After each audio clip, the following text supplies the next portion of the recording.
Shalom saudara terkasih, salam jumpa bersama saya Romo Anselmus Amo MSC dalam renungan pada hari Sabtu biasa pekan yang ke-17, Sabtu pertama dalam bulan Agustus, Sabtu Imam.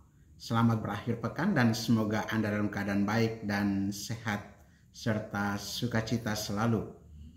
Saudara, ada kisah nyata tentang seorang imam misionaris di tengah atau di wilayah pedalaman yang suatu hari dipanggil oleh kepala suku.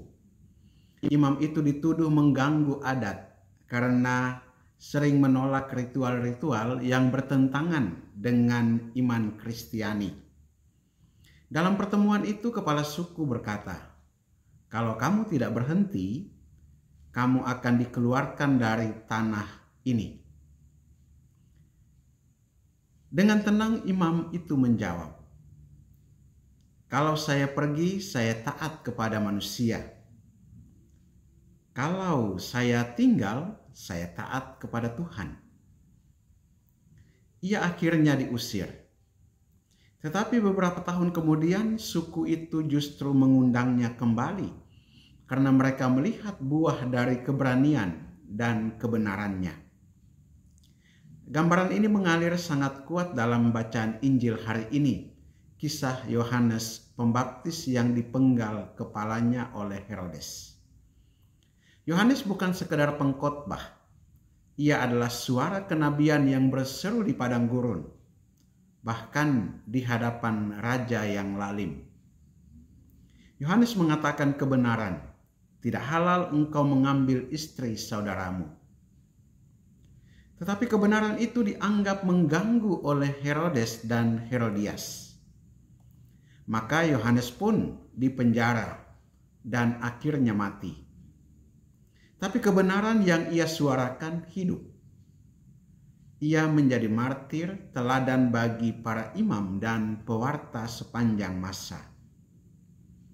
Bacaan pertama dari kitab Imamat pasal 25 berbicara tentang tahun Yobel. Saat ini juga kita dalam tahun Yubileum 2025. Tahun pembebasan di mana tanah dikembalikan, uang utang dihapus dan budak dibebaskan pada tahun Yobel itu. Ini bukan sekedar aturan sosial, melainkan perintah Allah yang menegaskan bahwa segala milik adalah anugerah Tuhan.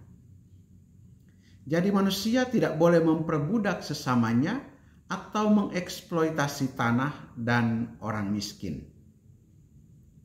Tahun Yobel ini adalah lambang dari keadilan sosial ilahi yang diperjuangkan bukan dengan kekerasan, tetapi dengan keberanian bersuara dan bertindak benar, sebagaimana Yohanes Pembaptis telah menunjukkannya.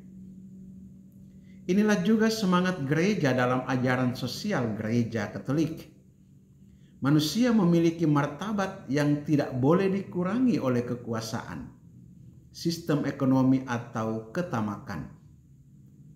Gaudium et Spes nomor 26 menegaskan bahwa semuanya harus ditata sedemikian rupa sehingga martabat pribadi manusia ditegakkan dan dikembangkan.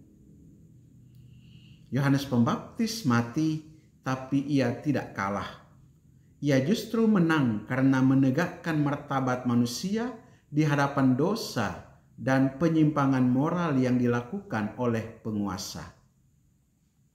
Saudara-saudari terkasih, sebagai umat Kristiani, terlebih pada hari Sabtu Imam ini, kita diajak merenungkan kembali panggilan para gembala gereja untuk menjadi penjaga suara kebenaran dan keadilan. Namun panggilan ini bukan hanya milik para imam. Setiap orang yang dibaptis, setiap kita adalah nabi dalam Kristus, dipanggil untuk bersuara di tengah ketidakadilan, kecurangan dan moralitas yang dibengkokkan oleh kepentingan. Mungkin kita tidak berhadapan langsung dengan Raja Herodes, tapi kita menghadapi Herodes yang lain dalam bentuk godaan kompromi.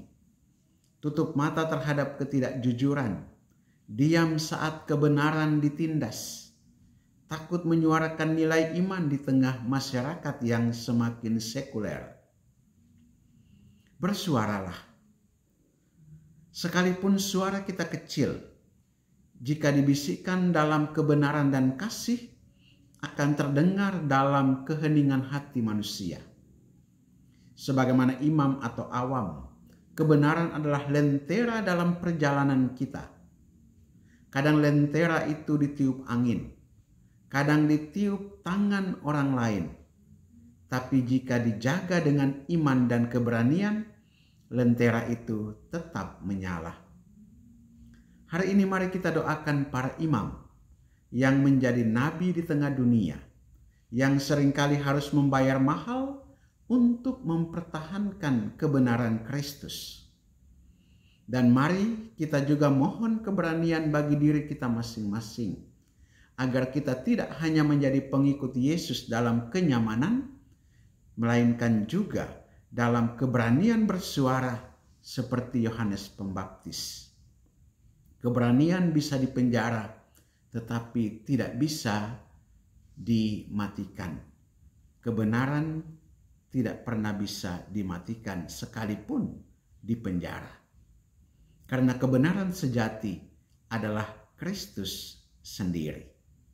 Berkat Allah yang Maha Kuasa turun dan tinggal atasmu, dalam nama Bapa dan Putra dan Roh Kudus.